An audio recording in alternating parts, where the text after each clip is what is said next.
ওনাদেরকে ছেড়ে দিলে সাথে সাথে ওনারা ঝাঁপিয়ে পড়ে গাছের উপর। আর এই বইয়ে ওনাদেরকে আমি ছাড়তে পারি না, দেখছেন?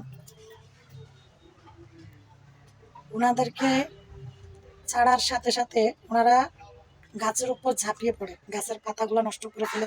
এত সুন্দর সুন্দর ফুল বাগানগুলা, ফুল গাছগুলা সবই ওনারা নষ্ট করে ফেলে। তো এই জন্য ওনাদেরকে আমি ছাড়তে পারি না। দেখো, এখন পাহারা দিয়ে রাখছি আমি, মানে আমি পাহারা দেওয়া অবস্থাতে আছি এখন, যাতে ওনারা আমার কোনো গাছের মধ্যে মুখ দিতে না পারে, কোনো গাছের পাতা নষ্ট করতে না পারে। ওনারা গাছের মধ্যে ঝাঁপিয়ে পড়াটা আমার একদমই ভালো লাগে না। এই কারণে ওনাদেরকে আমি বিক্রি করে দিয়েছি, নাইলে আমি ওনাদেরকে ছেড়ে কিন্তু পালন করতাম। আমি ওনাদেরকে বিক্রি করে দিচ্ছি, এই মাত্র 3টা আছে। হ্যাঁ, 16টা মুরগি থেকে মাত্র 3টা আছে, বাকি সবগুলো বিক্রি করা হয়ে গেছে। এখনো কিন্তু আমার ঘরে আমি একটাও মানে জবাই করে খাওয়া হয় নাই, একটাও খাওয়া হয় নাই আমাদের ঘরে।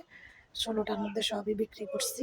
তো এই 3টা আছে, এই 3টা ছেড়ে দিতে পারি না। এগুলো কিন্তু ছেড়ে দিয়ে যদি আমি ছাড়া অবস্থায় একটু লালন পালন করতাম, এগুলো কিন্তু আর একটু বড় হইতো, খাওয়ার অনুযায়ী, যত্ন অনুযায়ী এগুলো আরও বড় হইতো। কিন্তু প্রচুর যত্ন পাইছে আমার কাছ থেকে। আমি নিজের জন্য এত কেয়ারফুল না। মুরগিগুলোকে যতটা যত্ন নিয়েছি, ঠিক আছে, এদেরকে পানি দিয়েছি, গরম পানি, হ্যাঁ, কুসুম গরম পানি। তারপর এদেরকে খাবার দিতাম গরম পানির সাথে মেখে। যদি তরল খাবার দিতাম তাহলে গরম পানির সাথে মেখে দিতাম। আর ফিট শুকনা দিলে তো গরম পানি দিতে হয় না, ওইটা শুকনাই দিয়ে দিই। আর পানি খাওয়ার জন্য দিতে হয় কিন্তু একদম কুসুম কুসুম গরম পানি, যাতে ওনাদের কোনো রোগবালাই না হয়, ওনাদের যাতে ঠান্ডা না লাগে, এই জন্য। তো সব কিছুই ঠিকঠাক আছে।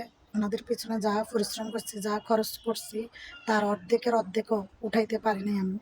হ্যাঁ, তার অর্ধেকও কিন্তু আমি উঠাইতে পারিনি, যেটা সত্য কথা। তো এখন হচ্ছে আমি ওনাদেরকে ছেড়ে দিয়ে পাহারা দিচ্ছি, যাতে ওনারা আমার কোনো গাছগাছালি নষ্ট না করে। এই যে দেখতেছেন, এত এত সুন্দর সুন্দর ফুল বাগান, ফুল গাছ, এগুলা কিন্তু ওনারা রাখবে না। ওনারা ঠোঁট বাজাইলে একেবারে পাতা ছিঁড়তে সবই ছিঁড়ে ফেলবে। মানে কিছু খাবে, কিছু ছিঁড়ে ফেলে দিলবে, এই অবস্থা ওনাদের কাজ হচ্ছে, এই অবস্থা। তো এখন কিন্তু পাহারা দিয়ে অবস্থাতে আছি আমি, হ্যাঁ, যাতে আমার কোনো গাছগাছালিতে মুখ লাগাইতে না পারে আর কি। হুম, এই যে দেখেন, এখানে হচ্ছে 2টা মুরগি আর একটা মোরগ। খুবই সুন্দর লাগে, তাই না? মানে সোনালী মুরগির সাদাটা মনে হয়, সোনালী মুরগির সাদাটা আর কি। 300 টাকা করে কিলো বিক্রি করছি। 300 টাকা করে কিলো বিক্রি করেও মানে আমি আমার খরচের 1 ভাগ উঠাইতে পারি না। ওনাদেরকে খাবার খাওয়াইছি হচ্ছে আপনার 52 কেজি, শুধু খাবার কিনছি, কিনা খাবার। হ্যাঁ, আর ওনাদের ওষুধ খাওয়াইছি 600 টাকার।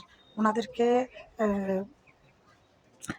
যখন আমি ওনাদেরকে কিনছি, ওনাদের পিছনে খরচ হয়েছে, বাচ্চা থাকা অবস্থায় কিনছি, তখন হচ্ছে মানে ছোটো অবস্থায় যখন কিনছিলাম, তখন ওনাদের পিছনে আমার 500 টাকা খরচ হয়েছে। 500 আর 600, 1100। খাবার খাওয়াইছি 52 কেজি। খাবারের দাম হয়েছে 70 টাকা করে। আবার হিসাব করেন 52 কেজি খাবারের দাম কত পড়ছে। হ্যাঁ, তো আমি কিন্তু 300 টাকা করে বিক্রি করে আমি টাকা 1 ভাগও উঠাইতে পারিনি। ওনাদেরকে 3 ভাগের 1 ভাগ উঠাইতে পারি নাই।